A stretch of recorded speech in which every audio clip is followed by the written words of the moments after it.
Din is-sena sissa, id-dwana Maltija interċettat kważi 3 tunnellati ta' kokaina.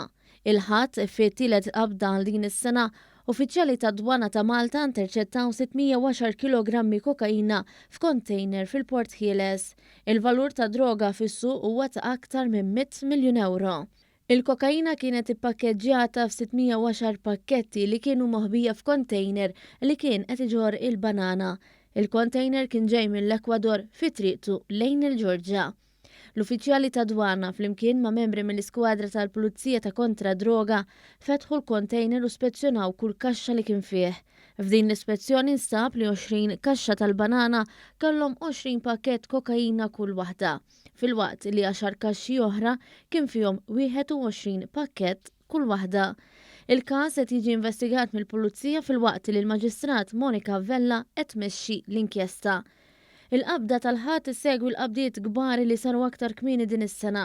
Fil-fatt, f'April li għadda dwana interċettat minn 100 kilogramma ta' droga kokaina u f'Mejju nqabdu kważi tunnellata u nofs. Din tal-aħħar kienet qabda rekord f'pajjiżna. L-ammont ta' droga sekwestrat fil-Port Ħieles din is-sena jaqbes l-ammont totali tal-2019 l-2020 u l-2021 f'daqqa bi ftit aktar minn 800 kilogramma.